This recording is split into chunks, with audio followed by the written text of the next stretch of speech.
আসসালামু আলাইকুম, স্বাগতম সবাইকে।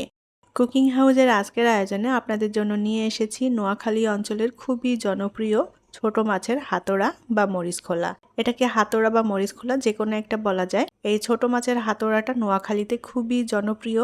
যারা ঝাল খেতে পছন্দ করেন তাদের কাছে ভীষণই ভালো লাগবে আমার আজকের এই ছোট মাছের হাতোড়া। এই মাছের হাতোড়াটা ছোট অথবা বড় যে কোনো মাছ দিয়ে রান্না করে নেওয়া যায়। আমি আজকে এই মাছের হাতোড়াটা রান্না করব মলা মাছ দিয়ে বা মৌরলা মাছ দিয়ে। এটা যে কোনো ছোট মাছ দিয়ে রান্না করে নেওয়া যায়, খেতে খুবই ভালো লাগে। আর এই ছোট মাছের হাতোড়াটা খেতে এত বেশি মজার এবং টেস্টি যে সবাই হাত চেটে পুটে খেয়ে নেবে। বিশেষ করে যারা ঝাল খেতে পছন্দ করেন তাদের কাছে এটা অমৃত। তাহলে চলুন কিভাবে ছোট মাছের হাতোড়া রান্না করি সেটা দেখে নেই। এখনও যারা আমার চ্যানেলে নতুন সাবস্ক্রাইব করেননি তারা প্লিজ আমার চ্যানেলটি সাবস্ক্রাইব করে নেবেন এবং পাশে থাকা ছোট্ট বেল আইকনটি প্রেস করে দিবেন। আজকে রান্না করব মলা মাছের হাতোড়া। তার জন্য এখানে মলা মাছ নিয়ে নিয়েছি। এই মাছটাকে অঞ্চল ভেদে বিভিন্ন নামেই চিনে থাকতে পারেন। এটাকে মলা মাছ, মৌরলা মাছ, আবার অনেক জায়গায় মায়া মাছ নামেও চিনে থাকে। এখানে একদম ফ্রেশ এবং টাটকা মাছ নিয়েছি। মাছগুলো এখন কেটে কুটে পরিষ্কার করে নেব। আমি মলা মাছগুলোকে খুব ভালোভাবে পরিষ্কার করে কেটে কুটে নিয়েছি। এখানে আধা কেজি পরিমাণ মাছ আছে। আমি অর্ধেকটা পরিমাণ অর্থাৎ 250 গ্রাম মাছ রান্না করব। মাছগুলোকে অবশ্যই খুব ভালোভাবে ধুয়ে পরিষ্কার করে নিতে হবে। মাছের হাতোড়া মূলত রান্না করা হয় শুকনো মরিচ বেটে। শুকনো মরিচগুলো আমি আগে থেকেই পানিতে কিছুক্ষণ ভিজিয়ে রেখেছিলাম। মরিচগুলো নরম হয়ে গিয়েছে। আর সাথে কয়েক কোয়া রসুন নিয়েছি। এখন এই শুকনো মরিচ এবং রসুন একসাথে শিলপাটায় বেটে নেব। আর এই মাছের হাতোড়া রান্না করতে এখানে মরিচের পরিমাণটা একটু বেশি দেওয়া হয়, একটু ঝাল ঝাল হলে খেতে ভালো লাগে এই মাছের হাতোড়াটা। আমি শুকনো মরিচের পরিমাণটা সেভাবেই নিয়ে নিয়েছি। শুকনো মরিচ এবং রসুন আমি একসাথে ভালোভাবে শিলপাটায় বেটে নিয়েছি। আর এখানে প্রায় 1 টেবিল চামচের মতো হয়েছে শুকনো মরিচ বাটা। এদিকে মাছগুলো আমি খুব ভালোভাবে ধুয়ে পরিষ্কার করে নিয়েছি। আর এখানে আমি 250 গ্রাম মাছ নিয়েছি। চুলায় একটা প্যান বসিয়ে দিয়ে এখন প্যানে পরিমাণ মতো তেল দিয়ে দেব। এই রান্নাটা সরিষার তেল অথবা রেগুলার রান্নার তেল যে কোনো একটা দিয়ে রান্না করে নেওয়া যাবে। এখন এই তেলের মধ্যে দিয়ে দেব পেঁয়াজ কুচি। আমি এখানে 1.5 কাপ পরিমাণ পেঁয়াজ কুচি করে নিয়েছি আর পেঁয়াজটা একটু মোটা কুচি করে কেটে নিয়েছি। এবার এই পেঁয়াজটাকে আমি হালকা একটু ভেজে নেব যাতে পেঁয়াজের কাঁচা গন্ধটা চলে যায়। তবে পেঁয়াজটা কিন্তু খুব বেশি কড়া করে ভাজা যাবে না, হালকা ভেজে নিতে হবে। আমি ভালোভাবে নেড়েচেড়ে পেঁয়াজটা হালকা ভেজে নিয়েছি। কাঁচা গন্ধটাও চলে গিয়েছে পেঁয়াজের। এখন এর মধ্যে সেই শুকনো মরিচ বাটাটা দিয়ে দেব। এখানে শুকনো মরিচ বাটার পরিবর্তে গুঁড়া শুকনো মরিচ দিয়েও কিন্তু রান্না করে নেওয়া যাবে। তবে শুকনো মরিচটা বেটে দিলে এই রান্নার টেস্টটা অনেক বেশি ভালো আসে, খেতেও ভালো লাগে। মরিচটা দিয়ে খুব ভালোভাবে নেড়েচেড়ে পেঁয়াজের সাথে মিলিয়ে নেব। চুলার আঁচ এই পর্যায়ে অল্প রাখতে হবে যেন মশলাটা পুড়ে না যায়। আর এখানে মরিচের পরিমাণটাও অবশ্যই যার যার পছন্দ মতো অ্যাড করতে হবে, যে যতটা ঝাল খেতে পছন্দ করেন। এখন আমি এর মধ্যে দিয়ে দেব 1.5 চা চামচ পরিমাণ জিরা বাটা। আর দিয়ে দেব স্বাদ মতো লবণ এবং 1/2 চা চামচের মতো হলুদ গুঁড়া।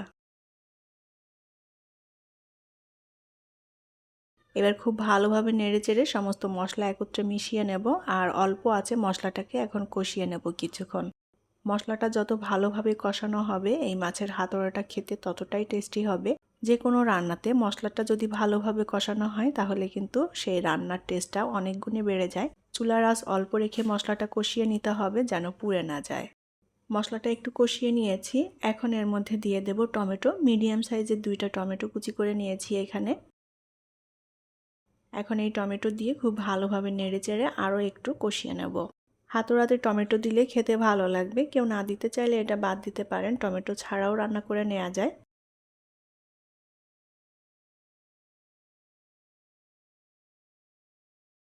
অল্প আছে আমি ভালোভাবে নেড়েচেড়ে মশলাটা কষিয়ে নিয়েছি আর টমেটোটাও অনেকটা নরম হয়ে গিয়েছে।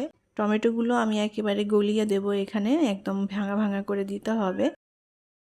এখন এর মধ্যে দিয়ে দেব কিছুটা পানি যাতে মশলাটা খুব ভালোভাবে কষানো হয়। চুলার আঁচটাকে অল্প রেখেই আমি মশলাটা ভালোভাবে কষিয়ে নেব। আমি মাছের এই হাতোড়া রান্না করতে এখানে কিন্তু কোনো ধনিয়ার গুঁড়া দেইনি, ধনিয়া গুঁড়া ছাড়াই রান্না করছি। সাধারণত এখানে ধনিয়ার গুঁড়া লাগে না, এই রান্নাতে জিরাটা বেটে দিলেই হয়। তো কেউ যদি ধনিয়ার গুঁড়া দিতে চান দিতে পারেন, এটা যার যার পছন্দ। মশলাটা আমি ভালো মতো কষিয়ে নিয়েছি, তেলটা উপরে ভেসে উঠেছে আর টমেটোটাও একদম নরম হয়ে গলে গিয়েছে। এখন এর উপর দিয়ে আমি মাছগুলো দিয়ে দেব। আমি এখানে মলা মাছ নিয়েছি, মলা মাছের পরিবর্তে এটা অন্য যে কোনো ছোট মাছ দিয়ে রান্না করে নেওয়া যায়। আবার এই রান্নাটা বড় মাছ দিয়েও রান্না করা যায়। বড় মাছ ছোট ছোট টুকরো করে কেটে তারপরে এই হাতড়াটা রান্না করা হয়। বড় মাছ দিয়েও এই হাতড়াটা খেতে অনেক বেশি মজার হয়। এখন মাছগুলো মশলার সাথে আলতো করে নেড়ে চেড়ে মিলিয়ে নেব। মাছগুলো খুব বেশি নাড়াচাড়া করা যাবে না, তাহলে মাছগুলো ভেঙে যাবে। আলতো করে নেড়ে দিতে হবে। মাছের এই হাতড়াটা মূলত যারা ঝাল খেতে পছন্দ করেন তাদের কাছে ভীষণই ভালো লাগবে। সাদা গরম ভাতের সাথে খেতে এক কথায় অসাধারণ হয় এই মাছের হাতড়াটা। চুলার আঁচটাকে অল্প রেখে আমি আলতো করে নেড়ে চেড়ে দিয়ে মাছগুলোকে মশলার সাথে একটু কষিয়ে নেব। খুব জোরে কিন্তু মাছগুলো নাড়া যাবে না, তাহলে মাছগুলো ভেঙে যাবে। যেহেতু ছোট মাছ, এ পর্যায়ে জোরে নাড়াচাড়া করতে গেলে মাছগুলো একেবারে ভেঙে যাবে, আর ভেঙে গেলে কাটা কাটা হয়ে যাবে, খেতে ভালো লাগবে না। নাড়তে যদি অসুবিধা হয় তাহলে এভাবে প্যানটা ধরে একটু ঝাঁকিয়ে দিলে খুব সুন্দর মতো নাড়া হয়ে যাবে, আর প্যানের তলাতে মশলাটাও লেগে যাবে না। প্যানটা ধরে এভাবে একটু ঝাঁকিয়ে দিতে হবে বারে বারে, যাতে করে মশলাটা প্যানের তলায় লেগে না যায়। মাছটা আমি মশলার সাথে খুব ভালোভাবে কষিয়ে নিয়েছি। এখন এর মধ্যে পরিমাণ মতো পানি দিয়ে দেব, যাতে মাছটা আরও ভালো মতো সেদ্ধ হয়ে যায়। তবে এখানে পানি খুব বেশি লাগবে না, যেহেতু ছোট মাছ রান্না করতে পানির পরিমাণটা কমই লাগবে। আর মাছটা আমি কষিয়ে নিয়েছি অনেকক্ষণ, যার কারণে মাছটা অনেকটাই সেদ্ধ হয়ে গিয়েছে। আর এখানে কিন্তু কোনো ঝোল থাকবে না, ঝোলটা একদম মাখো মাখো হবে, তাই সেই মতোই পানিটা দিয়ে দিতে হবে। মাছের ঝোলটা বেশ ভালো মতো ফুটে উঠেছে, আলতো করে একটু নেড়ে দিতে হবে যেন মশলাটা তলে লেগে না যায়। আমি ঝোলটা আর একটু টানিয়ে মাখো মাখো করে নেব। এখন এর মধ্যে দিয়ে দেব ধনেপাতা কুচি। ধনেপাতা দিলে খুবই সুন্দর একটা ফ্লেভার আসে, তবে এখানে ধনেপাতাটা কিন্তু অপশনাল, হাতড়াতে ধনেপাতা না দিলেও হয়। আমি আরও 2 মিনিটের মতো রান্না করে নেব, আর ঝোলটা আর একটু টানিয়ে মাখো মাখো করে নেব। মাছের হাতড়াটা রান্না করা হয়ে গিয়েছে, আর ঝোলটাও আমি টানিয়ে নিয়েছি এরকম মাখো মাখো করে। মাছের হাতড়াতে মূলত ঝোল থাকে না, একটু মাখো মাখো হয়। এখন এই মাছের হাতড়াটা আমি নামিয়ে গরম ভাতের সাথে পরিবেশন করব।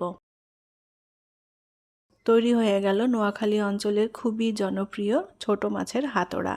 আমি আজকে এই ছোট মাছের হাতড়াটা মলা মাছ দিয়ে রান্না করেছি। এটা যে কোনো ছোট মাছ অথবা বড় মাছ দিয়ে রান্না করে নেওয়া যায়। ঝাল ঝাল এই ছোট মাছের হাতড়া সাদা গরম ভাত দিয়ে খেতে এক কথায় অসাধারণ।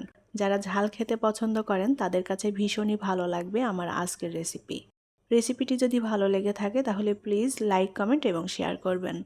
পরবর্তী রেসিপি দেখার আমন্ত্রণ জানিয়ে আজকের মতো বিদায় নিচ্ছি। সবাই অনেক অনেক ভালো থাকবেন। আল্লাহ হাফেজ।